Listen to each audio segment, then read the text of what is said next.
મિત્રો, આ એક સ્ત્રી એવી છે એની સાથે તમે સંબંધ બાંધી શકો છો. યમરાજ કહે છે જે આ કથા એકવાર પણ સાંભળશે તેનું જીવન મોક્ષ તરફ આગળ વધશે. તમારી પત્ની સિવાય શારીરિક સંબંધ બાંધશો તો મિત્રો, શાસ્ત્રો અનુસાર તમને પાપ નહીં લાગે અને તમારું જીવન મોક્ષ તરફ જશે. મિત્રો, જો તમે પરિણીત છો કે ભવિષ્યમાં થશો અને તમે બીજી સ્ત્રી સાથે સંબંધ રાખવા માંગતા હોય તો તમે રાખી શકો છો. મિત્રો, આજના કલિયુગમાં લોકોને શરમ આવે છે અને નકામા વિડીયો જોવાનો સમય છે, પરંતુ આજે અમે તમને દેવ ઋષિ નારદ અને યમરાજ વચ્ચેની પ્રેરણાદાયી વાર્તા જણાવવા જઈ રહ્યા છીએ.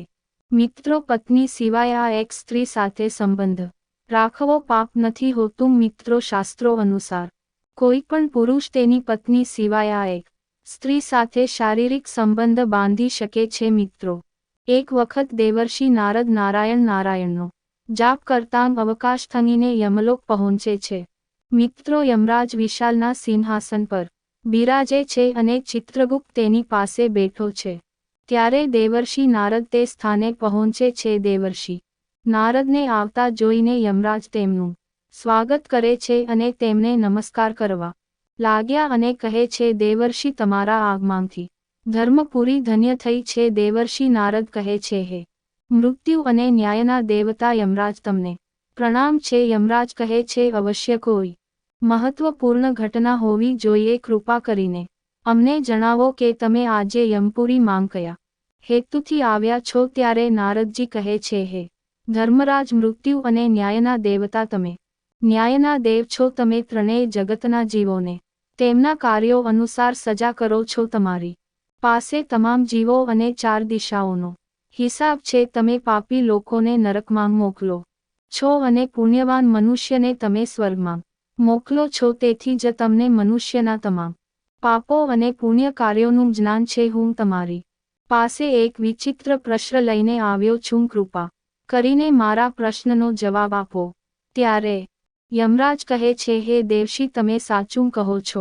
અમારી પાસે ત્રણેય લોક અને પ્રાણીઓના જીવોનો હિસાબ છે. અમે ભગવાનના આદેશના આધારે લોકોને તેમના પાપો અને પુણ્ય કાર્યોના આધારે સજા કરીએ છીએ. તમારા મનમાં જે પણ પ્રશ્ન અથવા શંકા હોય, કૃપા કરીને સંકોચ વિના પૂછો. અમારી ક્ષમતા મુજબ ચોક્કસપણે તેનો ઉકેલ લાવવાનો પ્રયત્ન કરીશું. પછી દેવર્ષિ કહે, હે યમરાજ, શાસ્ત્રો કહે છે કે પુરુષે એક જ સ્ત્રી સાથે લગ્ન કરવા જોઈએ. તેણે માત્ર એક જ સ્ત્રી સાથે સંબંધ રાખવો જોઈએ. પણ મેં એ પણ જોયું છે કે કેટલાક લોકો ઘણા લગ્ન કરે છે અને અનેક સ્ત્રીઓ સાથે સંબંધ રાખે છે. શું આ પાપ નથી? શું આવા લોકોને નરકમાં મોકલવામાં આવે છે? આના પર શાસ્ત્રો શું કહે છે? શું એક પુરુષ એકથી વધુ સ્ત્રીઓ સાથે લગ્ન કરી શકે છે? કૃપા કરીને મારી આશંકા દૂર કરો. યમરાજ કહેવા લાગ્યા, એ દેવર્ષિ, તમારી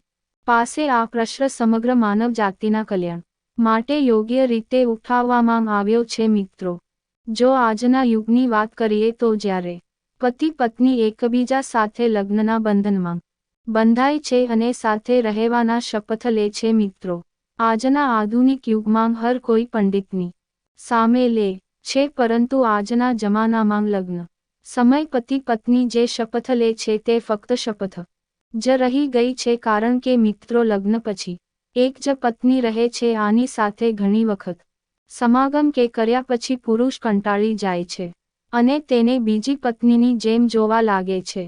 અને આજના સમયમાં દરેક પરિણીત પુરુષ માત્ર એક જ ફરક સાથે ફરે છે કે આ સ્ત્રી પછી તે બીજી સ્ત્રી સાથે સંબંધ બાંધવાનું વિચારે છે.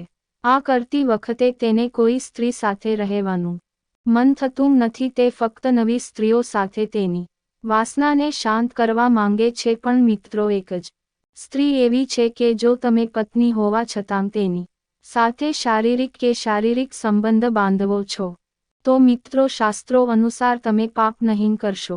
મિત્રો, આ પ્રશ્નનો જવાબ આપવો કે શું વ્યક્તિ આ દુનિયામાં એક કરતાં વધુ લગ્ન કરી શકે છે કે નહીં? ધર્મરાજ કહે છે, હું તમને એક વાર્તા કહું છું. આ મહાન કથામાં તમને બધા પ્રશ્નોના જવાબો મળી જશે. એટલા માટે તમારે આ કથા ધ્યાનથી સાંભળવી જોઈએ. જે કોઈ આ કથા ધ્યાનથી સાંભળે છે તેના 32 ગુનાઓ હું માફ કરી દઉં છું. ત્યારબાદ નારદજી કહે છે, ધર્મરાજ, તમે એ વાર્તા કહો, હું ધ્યાનથી સાંભળીશ. પછી યમરાજ એ મહાન વાર્તા નારદજીને સંભળાવે છે. તે પ્રાચીન કાળની વાર્તા છે. મધ્ય દેશમાં ઇનામ નામનું એક ખૂબ જ સુંદર શહેર હતું. ત્યાં એક નગર હતું. તે શહેરનો ખૂબ જ પ્રતિભાશાળી, બળવાન અને સુંદર રાજા, જેનું નામ ધર્મપાલ મહારાજ હતું. ધર્મપાલ એક ન્યાયી રાજા હતા. તેની પ્રજા તેના ન્યાયથી અત્યંત સંતુષ્ટ હતી. રાજા પણ તેની પ્રજાની સારી સંભાળ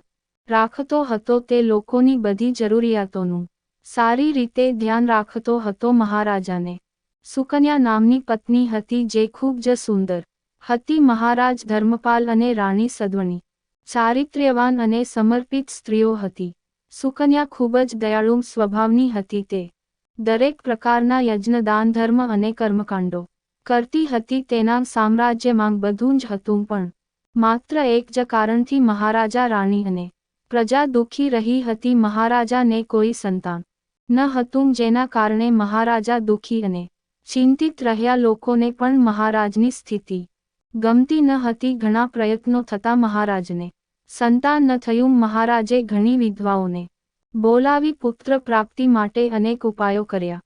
દાન, પુણ્ય કર્યું, ઉપવાસ, ક્યાં પણ કોઈ ઉપાયથી તેઓ સંતોષ ન થયા. પછી એક દિવસ લોકો મહારાજ પાસે આવ્યા અને કહે કે, મહારાજ, તમે પુત્ર પ્રાપ્તિ માટે બીજા લગ્ન કરો. તમારે પુત્રની પ્રાપ્તિ માટે બીજા લગ્ન કરવા જોઈએ. પણ મહારાજ તેમના લોકો સાથે સંમત નથી. મહારાજ રાણી સુકન્યાને ખૂબ પ્રેમ કરતા હતા, એટલે જ તેઓ તેને દુઃખ પહોંચાડવા માંગતા ન હતા. અને મહારાજ પણ શાસ્ત્રોથી વાકેફ હતા કે પુરુષે એક જ સ્ત્રી પ્રત્યે એક પત્ની તો રાખવું જોઈએ. મિત્રો, એક જ પત્ની હોવા છતાં તેને ક્યારેય બીજી સ્ત્રીની નજીક જવું ન જોઈએ. જેમ એક માદા પ્રાણી સાથે બે નર પશુ સાથે રહી શકતા નથી, તેવી જ રીતે બે સ્ત્રીઓ ક્યારેય એક પુરુષ સાથે સુખી રહી શકતી નથી. જે પુરુષ પાસે એક સ્ત્રી હોવા છતાં બીજી સ્ત્રી સાથે સંબંધ છે, તે ઘોર પાપ કરે છે અને નરકમાં પડે છે.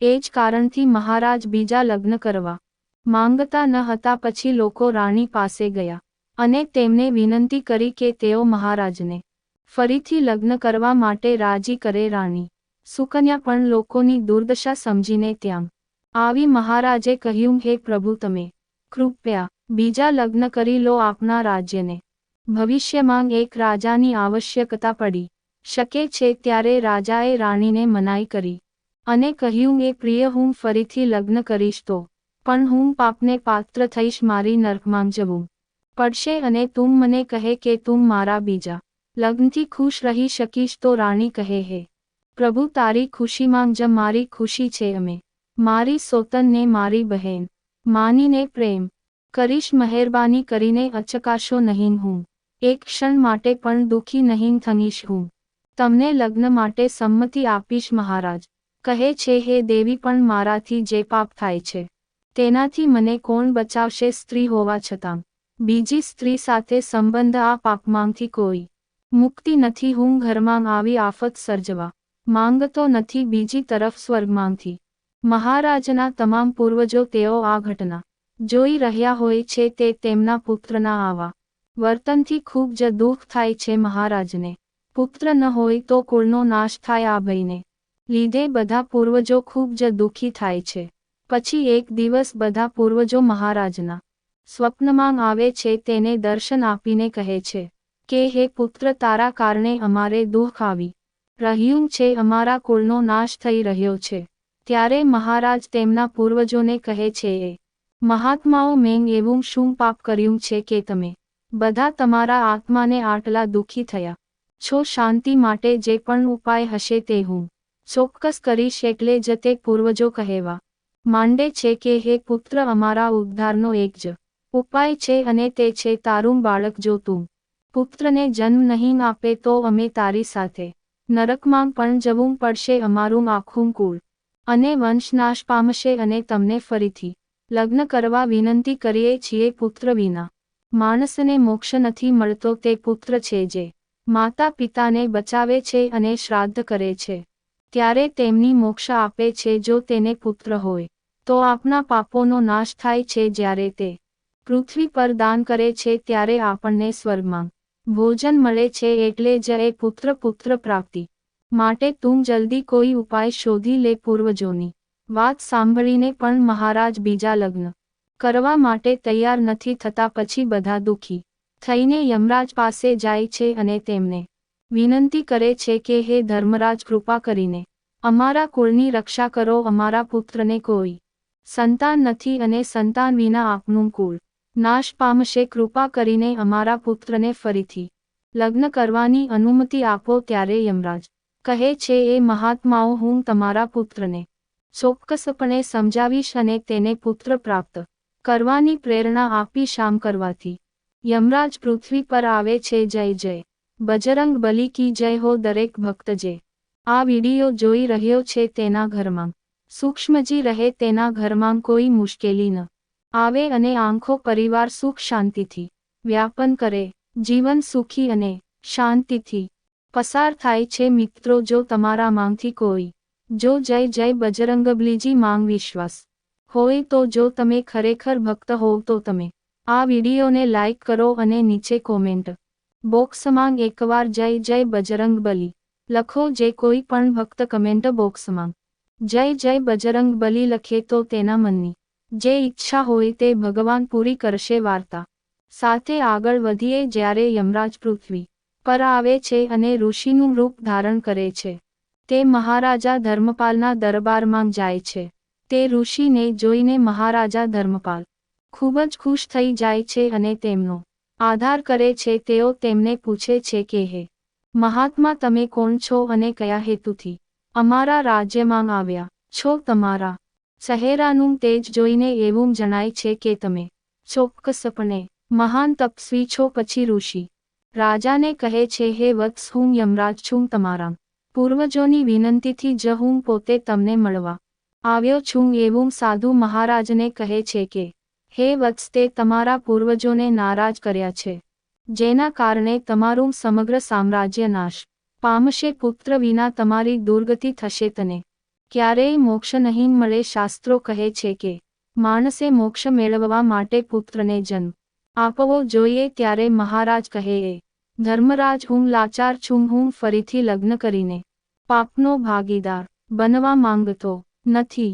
તેનાથી તો સારું જ હું પુત્રહીન થઈને મારું જીવન વ્યતીત કરું. હે વત્સ, તારી પત્ની પ્રત્યેની નિષ્ઠા અને નિષ્ઠા જોઈને મને ખૂબ આનંદ થાય છે. પરંતુ હે ધર્મપાલ, એક પુરુષ ચોક્કસપણે બીજા લગ્ન કરી શકે છે. તેમાં કોઈ પાપ નથી. જો કોઈ પુરુષની પત્ની તેના બીજા લગ્ન માટે સંમતિ આપે તો તે પુરુષ ચોક્કસપણે ફરીથી લગ્ન કરી શકે છે. તેમાં કોઈ પાપ નથી. મિત્રો, શાસ્ત્રો કહે છે કે જો તેને એક પત્નીથી પુત્ર ન મળે અને તેની પત્ની પરવાનગી આપે તો તેને ફરીથી લગ્ન કરવા માટે પછી તેને ફરીથી લગ્ન કરવામાં અચકાવવું જોઈએ નહીં. સાક્ષાત યમરાજ દ્વારા આવાં વચન સાંભળીને મહારાજ પ્રસન્ન થાય છે અને યમરાજને ધન્યવાદ આપે છે. પછી યમરાજ અંતર ધ્યાન થઈ જાય છે. મહારાજ ધર્મપાલ તેની પત્ની સુકન્યા પાસે જાય છે અને તેને ફરીથી લગ્ન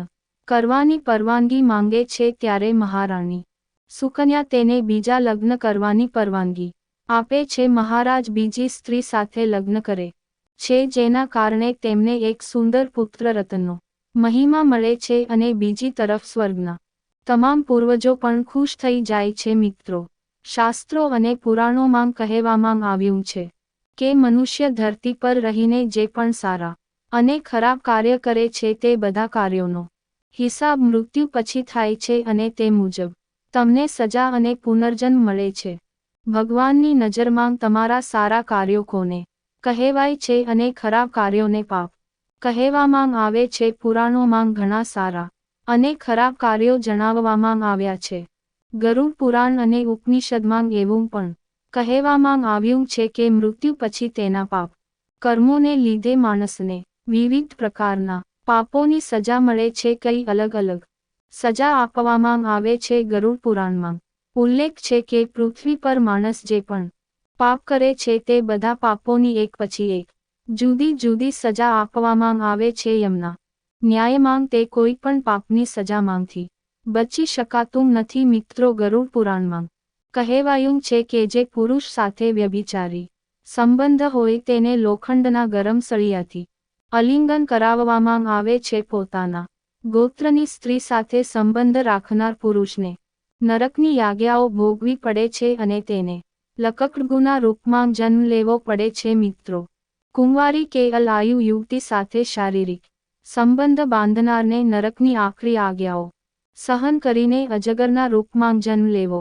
પડે છે વાસનાના કારણે ગુરુની પત્ની આવી વ્યક્તિ વર્ષો સુધી નરકમાં રહે છે ત્રાસ સહન કર્યા પછી વ્યક્તિ કાચંડીની યોનિમાં જન્મ લે છે મિત્ર સાથે વિશ્વાસઘાત કરીને તેની પત્ની સાથે સંબંધ બનાવવાવાળા વ્યક્તિને યમરાજ ગધેડાની યોનિમાં જન્મ આપે છે પરંતુ વ્યભિચાર અને ક્ષેત્રપિંડી કરતાં પણ મોટું પાપ છે જેની સજા આખરી છે મહાભારત સમયે એક વ્યક્તિએ આવું પાપ કર્યું હતું પરંતુ આજકાલ ઘણા લોકો આવા પાપ કરવા લાગ્યા છે જાણો શું છે તે પાપ અને તેની સજા શું છે મિત્રો ભગવાન શ્રીકૃષ્ણની નજરમાં સૌથી મોટું ગુણ હત્યા છે મહાભારત યુદ્ધ સમાપ્ત થયા પછી જ્યારે દ્રોણાચાર્યના પુત્ર અશ્વસ્થામાએ બ્રહ્માસ્ત્રનો ઉપયોગ કરીને ઉત્તરાના અજાત બાળક પરીક્ષિતની હત્યા કરી ત્યારે ભગવાન શ્રીકૃષ્ણ સૌથી વધુ ગુસ્સે થયા મિત્રો શ્રીકૃષ્ણે સમય જાહેર કર્યું હતું કે અશ્વસ્થામાનું પાપ આ સૌથી મોટું પાપ છે કારણ કે તેણે અજ્ઞાનમાં એક બાળકનો વધ કર્યો હતો આ પાપ માટે શ્રીકૃષ્ણ પોતે અશ્વસ્થામાને સજા આપી હતી શ્રીકૃષ્ણે અશ્વત્થામાના માથામાંથી ચિંતામણ રત્ન છીનવી લીધું હતું અને તેને શ્રાપ આપ્યો કે તે જન્મ જોયો છે પણ તું મૃત્યુ નહીં જોઈ શકે એટલે કે જ્યાં સુધી સૃષ્ટિ અસ્તિત્વમાં છે ત્યાં સુધી તમે પૃથ્વી પર જીવિત રહીને દુઃખ સહન કરશો મિત્રો ગુણહત્યા કરનાર વ્યક્તિ માટે આખરી સજા નક્કી કરવામાં આવી છે અને આવી વ્યક્તિએ ઘણી યુગો સુધી આ સજા ભોગવવી પડે છે ગુરુ પુરાણમાં કહેવાયું છે કે જે પુરુષ પોતાના ગોત્રની સ્ત્રી સાથે સંભોગ કરે છે તે આગામી જન્મમાં હાયના બની જાય છે એવું પણ કહેવાય છે કે તેના ગોત્રની છોકરી સાથે લગ્ન કર્યા પછી જન્મેલા બાળકો સામાન્ય રીતે માનસિક રીતે નબળા વિકલાંગ અથવા સંપૂર્ણ રીતે અશક્ત હોય છે ગરુડ પુરાણને સનાતન ધર્મમાં મહાપુરાણ તરીકે ઓળખવામાં આવ્યું છે તેના માધ્યમથી લોકોને ખરાબ કર્મો છોડીને ધર્મના માર્ગે ચાલીને સારું જીવન જીવવાનો સંદેશ આપવામાં આવ્યો છે પુરાણમાં સાચા ખોટા કાર્યોની પણ સમજણ આપવામાં આવી છે તેના આધારે જણાવવામાં આવ્યું છે કે મૃત્યુ પછી વ્યક્તિને કયા પાપની શું સજા મળે છે ગરુડ પુરાણમાં કહેવામાં આવ્યું છે કે વ્યક્તિના કર્મોના આધારે મૃત્યુ પછી સ્વર્ગ અને નરક મળે છે મિત્રો એકવાર અર્જુનને ભગવાનને પૂછ્યું કે માણસ ઈચ્છા ન હોવા છતાં કેમ પાપ કરે છે અને તેના પાપનું પરિણામ ભોગવવા માટે તે જેલમાં જાય છે અને 84 લાખ પ્રજાતિઓમાં જાય છે ઈશ્વરી જવાબ આપ્યો કે ઈચ્છા માણસને પાપ કરે છે અને ઈચ્છામાંથી ઉત્પન્ન થતા ક્રોધ અને લોક સમાન છે માણસ પાપમાં લલચાય છે અને પાપને લીધે તે દુઃખી થઈને દુઃખમાં જાય છે મિત્રો મનુષ્યના મનમાં ઇન્દ્રિયોમાં બુદ્ધિમાં અને સંસારમાં ઈચ્છાનો વાસ હોય છે ઈચ્છા જ માણસની દુશ્મન છે અને તેના પતનનું કારણ છે જ્ઞાનની તલવારથી તેનું નાશ કરવો જોઈએ મનુષ્યનું કર્મ બંધનનું કારણ બને છે પરંતુ જો તે જ ક્રિયાઓ અન્યના ભલા માટે કરવામાં આવે છે તો તે મુક્ત બને છે જો પોતાના માટે કરવામાં આવે જો સ્વાર્થથી કરવામાં આવે છે તો તે મુક્ત બને છે જો પોતાના માટે કરવામાં આવે જો સ્વાર્થથી કરવામાં આવે ઈચ્છાથી કરવામાં આવે તો તે ક્રિયાઓ બંધન થઈ જાય છે અને અન્ય માટે જો આપણે નિસ્વાર્થપણે કરીએ જો પ્રેમથી કરીએ તો તે જ ક્રિયાઓ મુક્તિના આનંદનું કારણ બને છે મિત્રો અન્ય માટે કર્મ કરવું યજ્ઞ છે ગીતામાં ઘણા પ્રકારના યજ્ઞો જણાવવામાં આવ્યા છે અન્યના લાભ માટે સમય સંપત્તિ અને સંસાધનોનું રોકાણ કરવું એ યજ્ઞ છે ભગવાનની પ્રાપ્ત કરવાના હેતુથી યોગ કરવો એ યોગયજ્ઞ છે ઇન્દ્રિયો પર નિયંત્રણ એ સંયમ યજ્ઞ છે ભગવાનની સમર્પણ કરવું ભક્તિ યજ્ઞ છે શરીરથી અલિપ્ત થવું એ જ્ઞાનનો યજ્ઞ છે પોતાની જાળવી એ જ્ઞાનનો યજ્ઞ છે